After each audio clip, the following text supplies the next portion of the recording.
Ele é diplomata, professor universitário e foi chefe de gabinete do governo Rodrigo Hollenberg. Hoje aqui no Conectado ao Poder, Rômulo Neves.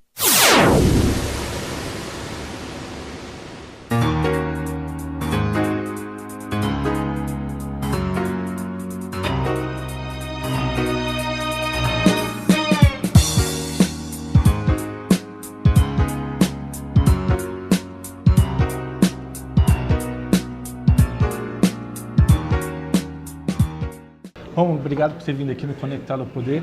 Para mim é uma imensa honra, porque é a primeira vez que eu entrevisto um diplomata. Eu queria que a gente já começasse por essa sua carreira. Por quantos países você já passou? Bom, eu morei em 3 países, Venezuela, Suriname e Etiópia. Mas trabalhando eu já fui em outros, viagens curtas, missão, já fui em outros. Como é que é essa profissão de diplomata? É uma aventura, como as pessoas imaginam? Não, é muito menos do que as pessoas imaginam. E, na verdade, você tem uma vida bastante planejada. Você, mesmo em cidades, digamos, muito pobres, você tem uma qualidade de vida muito próxima da que você tem no Brasil. Então, é uma aventura menor do que as pessoas imaginam do ponto de vista da qualidade de vida, das dificuldades. Mas é uma aventura do ponto de vista cultural.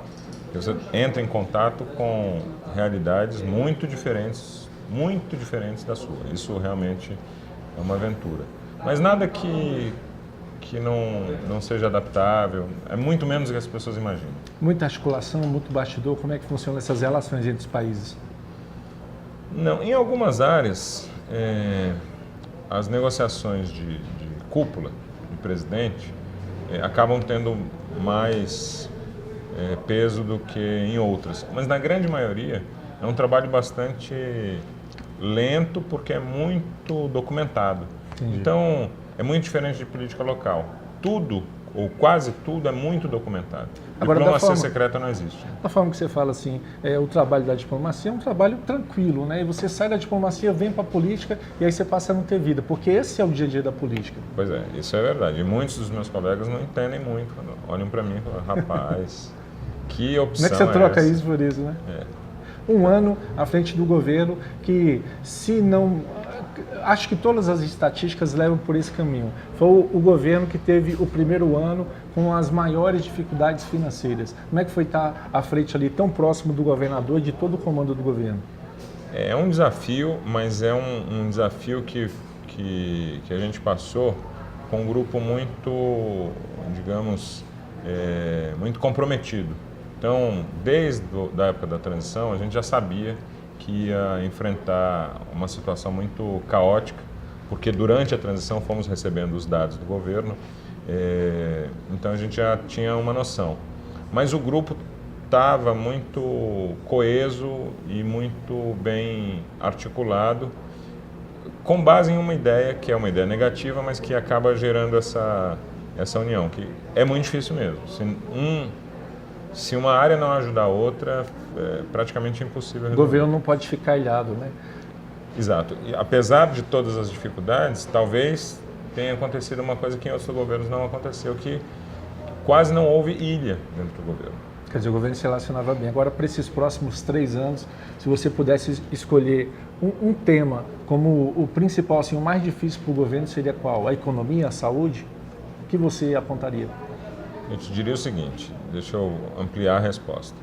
O mais difícil, o que causa mais transtorno é, obviamente, o da economia, porque afeta todos os outros. Saúde, mobilidade, educação e etc. Mas a economia, eu acredito que hoje as secretarias de Fazenda e de Planejamento conseguiram botar no rumo. É claro que tem que manter a política de austeridade. Mas na ponta, eu acho que as duas principais, eu não apontaria uma, os dois principais desafios do governo são saúde e mobilidade. Saúde e mobilidade. São as áreas que o cidadão sente na ponta todo dia. E o problema de saúde é um problema hoje nacional, né? Fora isso, fora que a área de saúde é muito demandada, o SUS, quem está de fora do governo não compreende, mas o SUS é um programa único no mundo, é um negócio gigantesco. Saúde pública gratuita não é algo trivial. Pode parecer para as pessoas que que nascem no Brasil, que isso é uma coisa que é assim. Normal, mas tem não que é ser, assim. tem que ser de qualidade, né? O Obama, nos Estados Unidos, um dos principais problemas que ele enfrentou foi a ideia de saúde pública. Nos Estados Unidos, a ideia de saúde pública não é uma ideia comum. Você tem que pagar para ter saúde. No Brasil, existe problemas? Existe, mas o SUS é um negócio muito exitoso.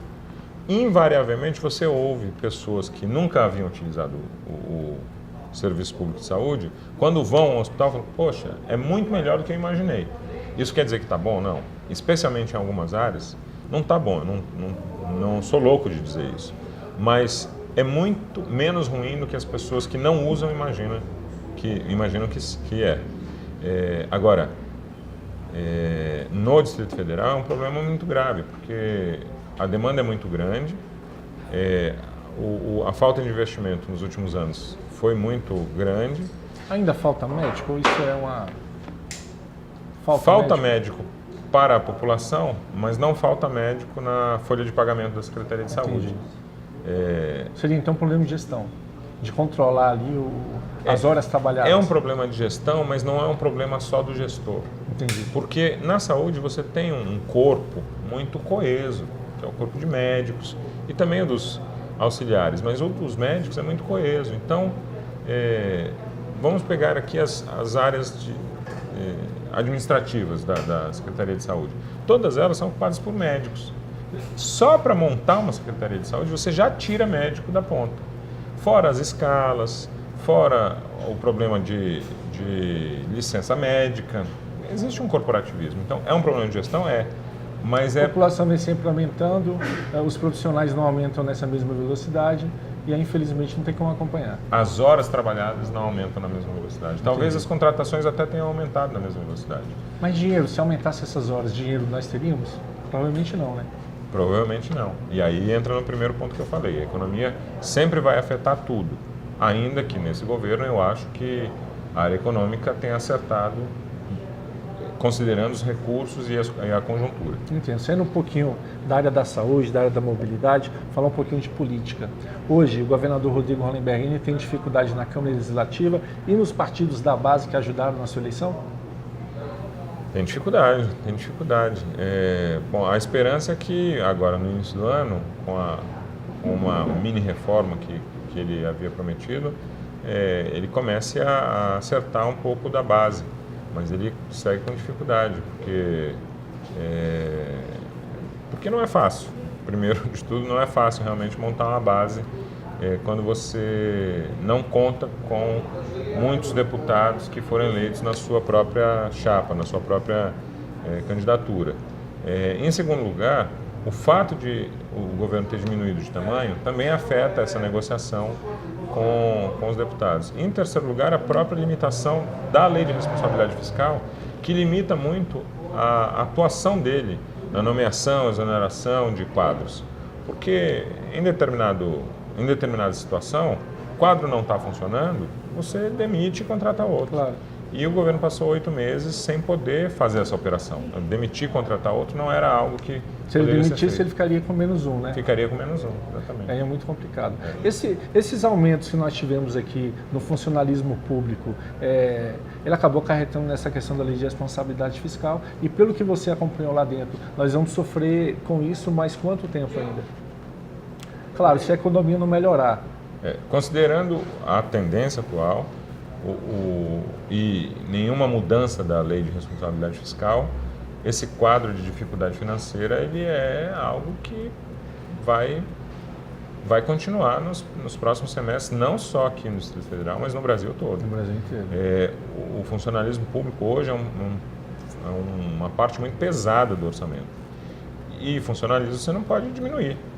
Ou você aumenta a economia, ou você aumenta a arrecadação, ou você aumenta a arrecadação. Não tem outra opção. Você não pode demitir funcionário sem justa causa. É difícil diminuir a folha, muito difícil diminuir a folha. Então, sua pergunta é se esse problema persistirá, persistirá. Agora fala para o nosso telespectador, Rômulo Neves, você acabou optando por deixar a chefia de gabinete do governador. Vai dar aula, vai voltar para a diplomacia, qual é o seu futuro? Eu vou fazer as duas coisas, mas eu vou continuar fazendo política. Eu acabei de me filiar à rede eu vou continuar fazendo política com as pessoas que sempre fizeram política comigo. Independentemente de onde eu estiver, eu vou continuar olhando para os problemas do DF e oferecendo alternativas e pensando em soluções. Isso, paradoxalmente, eu vou poder fazer mais política, eventualmente eu vou poder ajudar mais o governador fora da chefia de gabinete do que dentro da chefia de gabinete, que é uma função que Vamos direto ao ponto. Quantas horas você trabalhava por dia? Olha, na transição, umas 16 horas por dia. No primeiro semestre, umas 14 horas por dia. No segundo semestre, eu mesmo fiz um remanejamento de funções e trabalhava 11, 12, o que é bastante, mas já era melhor. É por isso que seus amigos diplomatas não entendem você ter saído da diplomacia e ter ido para a política, viu? Não é só por isso, mas também por isso. Quero agradecer você por ter vindo aqui ao Conectado ao Poder e agradecer a audiência de todos. Voltamos no próximo domingo.